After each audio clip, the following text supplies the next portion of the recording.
గత 5 సంవత్సరాలు వ్యవసాయం దండగా వైకాపా ఉండగా అనే పరిస్థితి నుండి చింత ఎందుకు చంద్రన్న ఉండగా అనే పరిస్థితి తీసుకొచ్చారు. రైతన్నలందరికీ ఒక ధైర్యాన్ని నింపారు సార్. రైతు కష్టం మీకు బాగా తెలుసు. ఎంత కష్టపడతాడు రైతన్న. రేయనక పగలనక ఎండనక వాననక వాగనక వరదనక ముల్లనక ముప్పనక రాయనక రప్పనక దుమ్మనక దుప్పనక పురుగనక పామనక కోడి కూత కుయ్యగానే నాగలెత్తి పొలం చేరి డబ్బు లేక అప్పు చేసి 6 కాలం కష్టపడి పండించిన ధాన్యాన్ని బస్తకట్టి బండికెత్తి తీసుకెళ్లి ప్రభుత్వం చేతిలో పెట్టిన కొన్ని గంటల్లోనే ధాన్యం డబ్బందించిన ఘనత మన కూటమి ప్రభుత్వాన్ని ముఖ్యమంత్రి చంద్రబాబు గారితో కూడా మీకు తెలియజేస్తున్నా, గుర్తు చేస్తున్నా. సార్, మా రైతుల విజ్ఞప్తి ఒకటే. పండించిన ధాన్యం ఉత్పత్తులు పంటలో నుంచి ఆ కల్లాలలో నుంచి బయటికి తేవాలంటే లింకు రోడ్లు డొంక రోడ్లు కావాలి.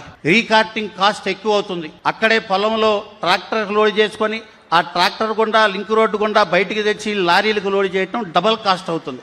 మనం గనక ఇప్పటి వరకు 30 సంవత్సరాల చరిత్రలో డొంక రోడ్ల గురించి డొంక రోడ్లు బాగు చేద్దని ఎవరు అనుకోవాలా. ఇప్పుడు మొన్న మీరు ఇచ్చిన నిధుల్లో కొన్ని డొంక రోడ్లకి రైతులకి కేటాయించడం జరిగింది. మరి వ్యవసాయ ఆధారిత నియోజకవర్గం మీరు గనక డొంక రోడ్లకి నిధులు కేటాయిస్తే రైతుల మనసులో చిరస్థాయిగా నిలిచిపోతాం సార్.